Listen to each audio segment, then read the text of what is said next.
Welcome back, my friends. Have frackers become un-American? If you follow this channel, you have already heard of OPEC+. And you have heard about the high-profile production cut they just announced.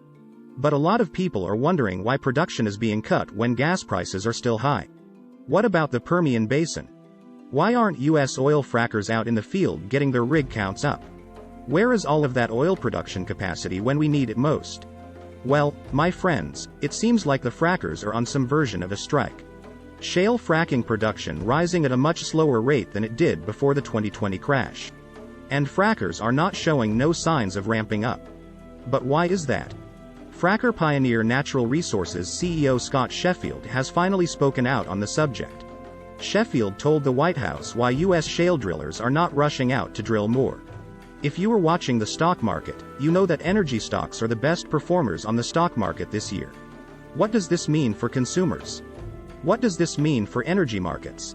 What does this mean for oil companies? What does it mean for the US economy?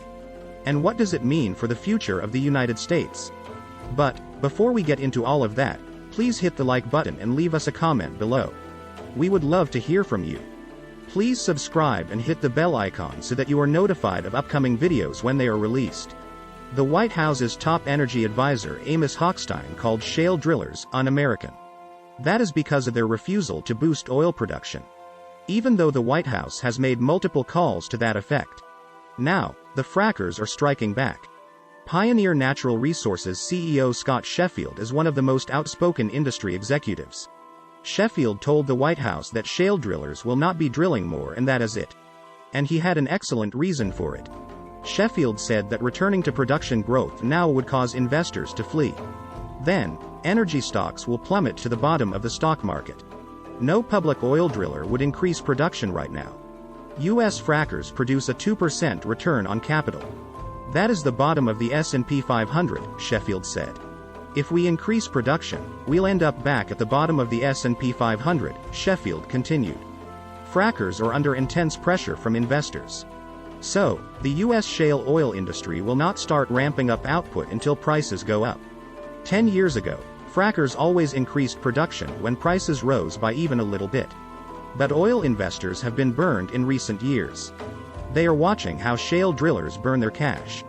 Frackers turned the United States in the biggest oil producer in the world. Then oil prices famously crashed and went negative in 2020. Oil prices dropped below zero for the first time in history. Even though the drop was short-lived, it changed things for a long time. Now, 2 years later, it seems like a whole new world. Oil prices and shale drillers are different versions of themselves. No company is pushing the envelope to see just how much oil it can produce. Instead, shale drillers are teaching themselves capital discipline. Frackers are prioritizing their shareholders after, some might say, years of neglect.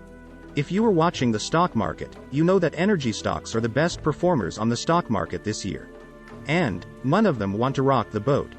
They are not eager to respond to the calls of an administration. Frackers see the Biden administration as being against the whole oil industry. There are other barriers to increasing production. Oilfield services cost a lot more than they did a couple of years ago. And there are equipment shortages. Actually, the frackers are criticizing the oil majors for not growing more. Frackers need to pay 40% more for services to get 5% more production. It will also take a year to build new equipment. And it will take 2 years to start showing financial results. By that time, you may go through an oil price collapse, Sheffield explained. The White House messaging to the oil industry has had a remarkably short horizon, Sheffield added.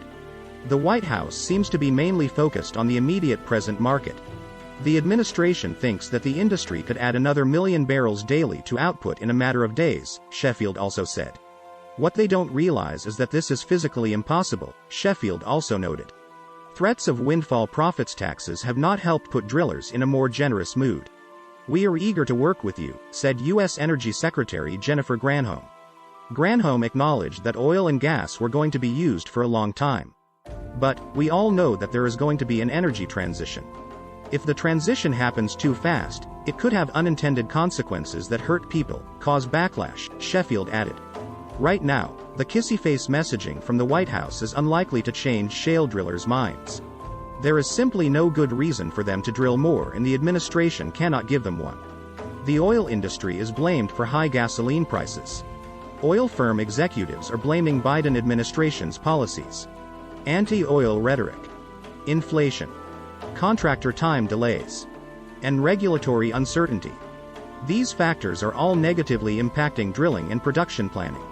Raging inflation and critical supply chain delays scuttled that growth.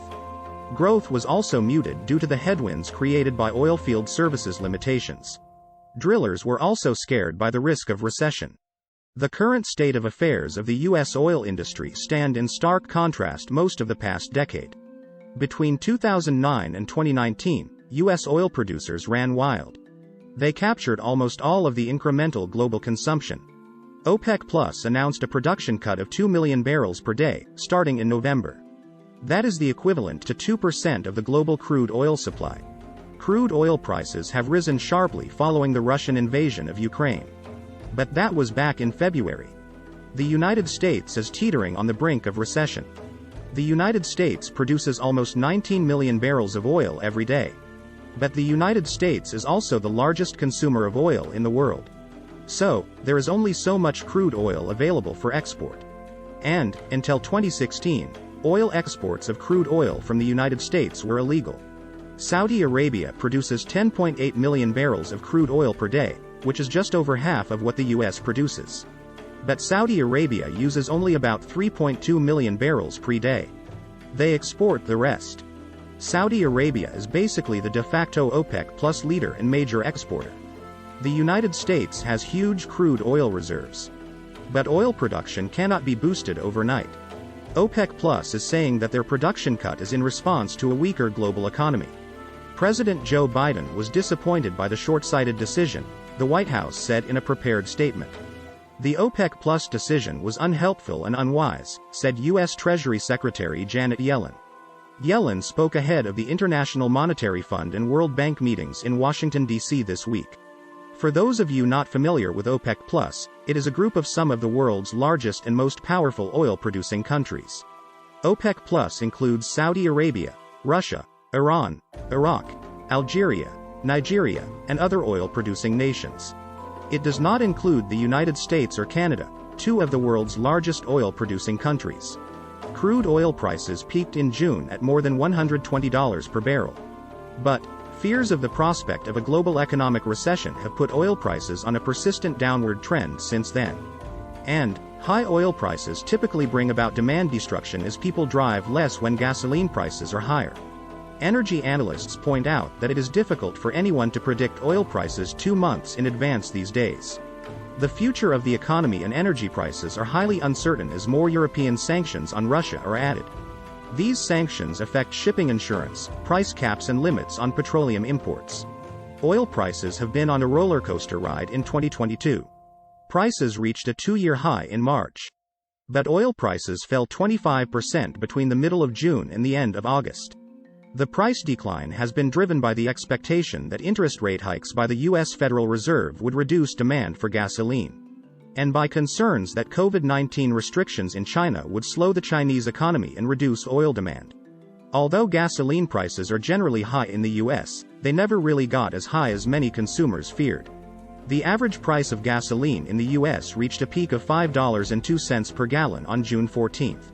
Multiple forces are acting on worldwide oil prices.